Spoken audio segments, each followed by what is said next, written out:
When you're mixing drinks in hot weather, start by pouring in cold water and add ice cubes. Then drain out the water before adding the other ingredients. How's that for a secret recipe? Maybe it's worth a little intel in return. Please. I've known that little trick for a good 10 years at least. You'll have to offer something a little more substantial if you're serious about trading. I know there's no one else in the tavern right now, but do you two really need to talk so loudly? Especially if you're supposed to be exchanging confidential information. Hiya, Rosaria! D-Luke! Paimon knew we'd find you here. Looks like it's about to get even noisier.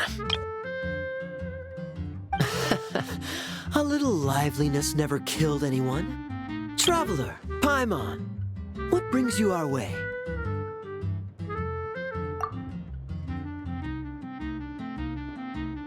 Please allow me to once again express my sincere condolences regarding your late father and the incident with Eric. We make absolutely no excuse for his crimes. I hope you will give some serious consideration to the question I asked you before I left, though I'm sure you're tired of hearing me ask by now. The Knights of Favonius will always welcome you.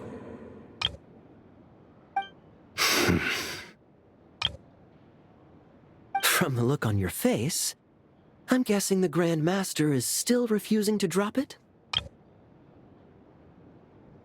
He nags like an old man. It's hardly surprising. Huh? Drop what? What's this about? Nothing, really.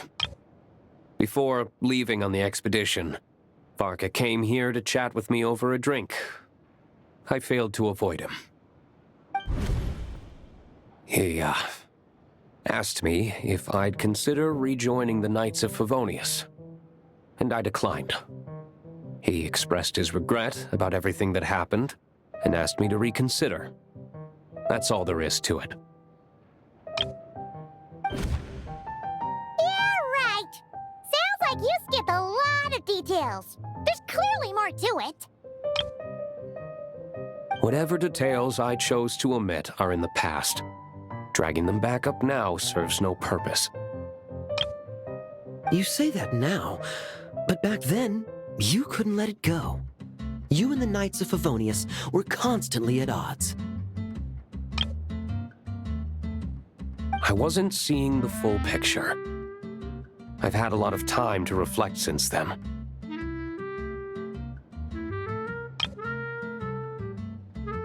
But my answer remains unchanged.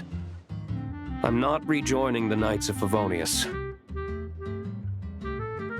Both the Grandmaster and the acting Grandmaster are too upright and honorable. I can't see the shadows that lurk beneath them due to the size of the organization they lead. They need someone on the outside to keep watch vigilantly. If I had a Mora for every time I've heard you repeat that argument. I actually don't disagree with the first part of what you said, but don't you think someone can keep tabs on things from the inside? When you join an organization, you're bound by its rules, no matter how free it may seem on the surface. You think so? Never mind the Knights. Have you honestly ever been bound by the rules of the Church? Good question. Have you considered that maybe that's why I chose to join the Church and not the Knights to begin with? Are they arguing or not? It's kind of hard to tell. Oh, kind of like the contingencies Jean was talking about. The more ways they have to protect their home, the better. Huh? Traveler?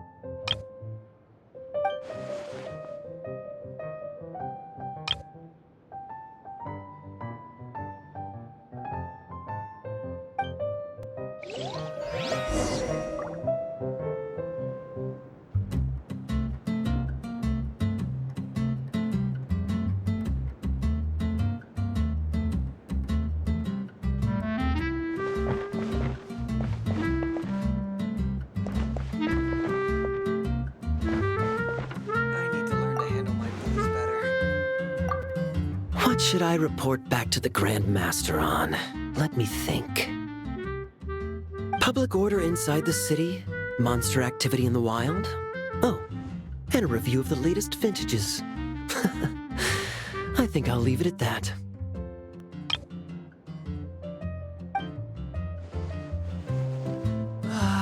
Even if you are a close friend. My reply won't be a long one, as usual. I'm sure Varka won't be surprised.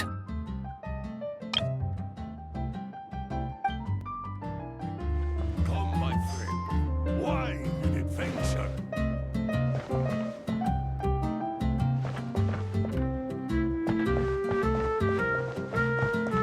Let's fly! I need to learn to handle my booze better. If you hadn't had to deliver that guy's mail, you wouldn't have been subjected to all this tedious arguing. When I write back, I'll tell him to quit making trouble for other people. It's no trouble. Roland did most of the work. We just volunteered to do the last leg of the journey. Mostly so we could come say hello. So you see what's really going on here? All three of us fell for that old rascal's scheme far too readily. Huh? Scheme? What do you mean? Was Varka lying in his letters then? No. While I'm sure Varka knows full well that Diluc would never agree to rejoin the Knights, I believe the sentiments he expressed were genuine, as was his offer to welcome Diluc back. There are people like Kaya and I, and then there are those who are true champions of justice to the core. Those people are the most susceptible to being driven to extremes by great upheaval. It's happened in Mondstadt before.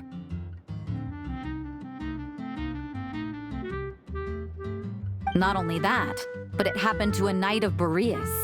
That'll really hit home for Varka. And that's why his nagging is even more persistent than usual. Yeah.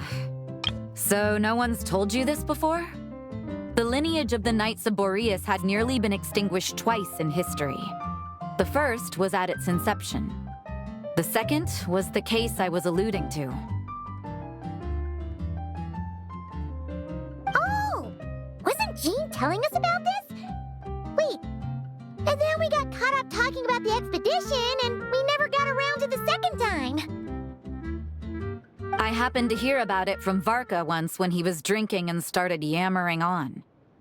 The second crisis in the Knights of Boreas lineage. It was 500 years ago. Although the Knights of Boreas are meant to be intermediaries between humans and wolves, in practice, very few of them have been truly recognized by Lupus Boreas over the past millennium. Of those who have, the best known are the first Knight of Boreas, Ravenwood, the wolf pup Rostam, and Varka himself. But 500 years ago, there was one who earned the respect of Boreas even before gaining the title. He was a disciple of Rostam. They thought he would become the mightiest Knight of Boreas who ever lived. He was the perfect knight. Righteous, principled. His name was Roland, the Bloodstained Knight.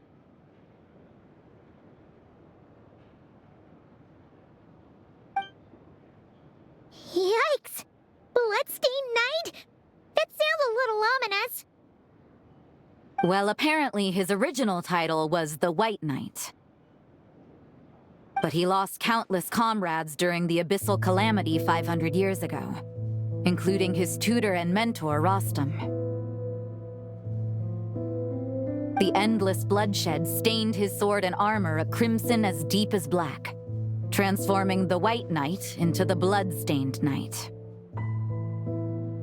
After that, he threw himself completely into battling monsters, leaving Mondstadt and the Knights of Favonius behind. To this day, no one knows his final whereabouts. It's hard to say whether the loss of an important figure in his life is what drove him to the point of obsession, or whether he was already too far gone to save. But had he known that the Knights of Favonius would always welcome him back, perhaps things would have turned out differently. So if you want my opinion, the reason why Varka keeps asking Diluc to rejoin, despite knowing that he'll never say yes, is to let him know you're not alone.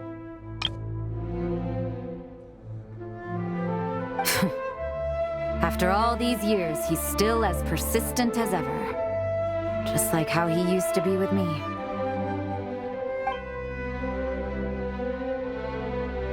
Huh. Turns out Varka's a lot more thoughtful than he lets on. Paimon had the wrong idea about him. Anyway, there's still something about this whole Boreas business that Paimon isn't really getting. Wasn't Andreas a god in Mondstadt thousands of years in the past? If so, why did Jean say that Boreas and the Wandering Knight only arrived here just 1,000 years ago? Plus, Paimon's super curious about what happened to Roland. That's a great idea! Jean said he hasn't been showing himself much lately, but he always seems happy to oblige whenever you show up.